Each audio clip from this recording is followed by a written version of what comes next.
If temperature is what you're vaporizing, then airflow is how you're vaporizing it.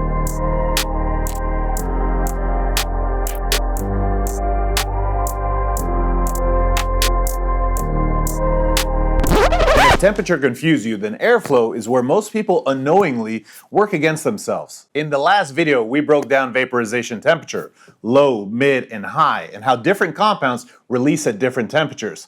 This is part 2, because temperature doesn't act alone. Airflow controls how fast heat leaves the bowl, how dense the vapor actually feels, and how forgiving a session actually is. So we're splitting airflow into 2 parts, airflow built into the device and airflow controlled by the user, and these happen at the same time. Let's start with device airflow. Every device falls into one of 3 categories: open airflow, restricted airflow, and then adjustable airflow. This isn't about what's better or worse. It's about how much air the device allows by design. Open airflow means very little resistance, a lot of air moving freely. It feels smooth and unrestricted. Here's the key relationship. More airflow means heat leaves the bowl faster. And that's why open air devices generally work better with higher temperatures and a controlled intentional draw. Both matter. Let's use an example. Take the Dynavap Woodwind. If you heat it with an induction heater until the click and then take a strong, fast draw, the device is so open that you're going to pull too much heat out of the bowl too quickly. The result is thin vapor, short extraction, and confusion.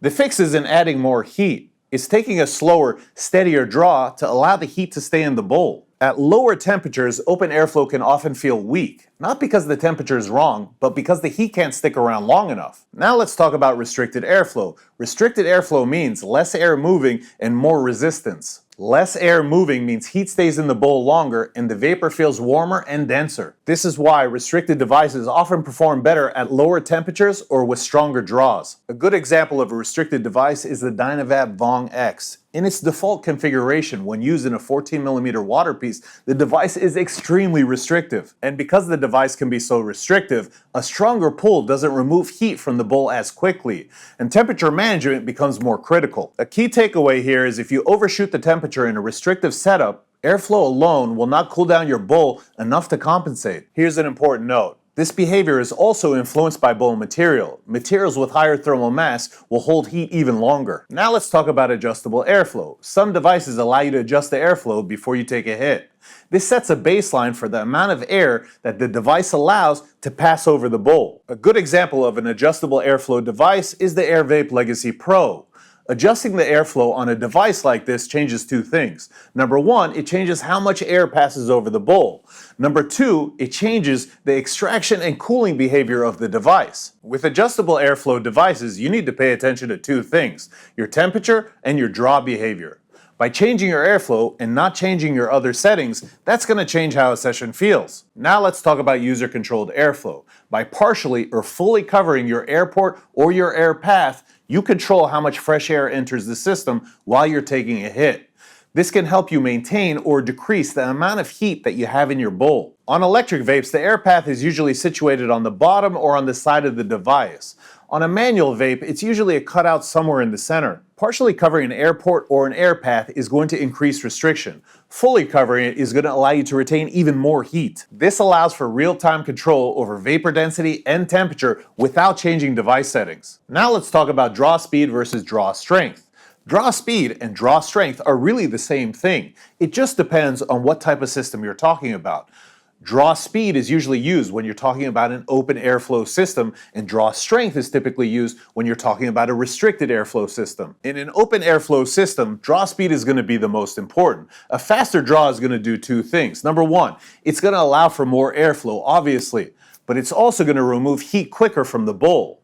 If you have a slower draw, it's going to do 2 things. It means there's going to be less air movement, but it's going to allow heat to maintain in the bowl for longer. And this is why drawing too fast on an open air system can result in little or no vapor. Now let's talk about why draw strength is more important in restricted airflow systems. Number 1, airflow is already limited. Pulling harder doesn't drastically increase air volume, but it does increase pressure and convective cooling. Stronger pulls can still remove heat, just more subtly. In summary, open airflow systems require managing speed, whereas restricted airflow systems require managing strength. Either way, airflow determines how fast heat leaves the bowl. Let's put all this together. Temperature, device airflow, and user airflow form one system. For example, open airflow with a fast draw removes heat quickly. Open airflow with a slow draw stabilizes extraction. Restricted airflow with a strong draw produces warm and dense vapor. And just like temperature is in a single number, airflow is in a single setting. Let's talk about some common mistakes. Running low temperatures with very open airflow, running high temperatures with very restricted airflow, and changing your airflow without adjusting your draw technique. Often when an issue arises, it's not the device, it's heat and airflow working against each other. In conclusion, airflow controls how fast heat leaves the bowl. The device defines the limits. The user decides how aggressively they want to operate within them. Temperature sets the available energy, whereas airflow determines how quickly that energy is spent. In part 1, temperature explained what gets released.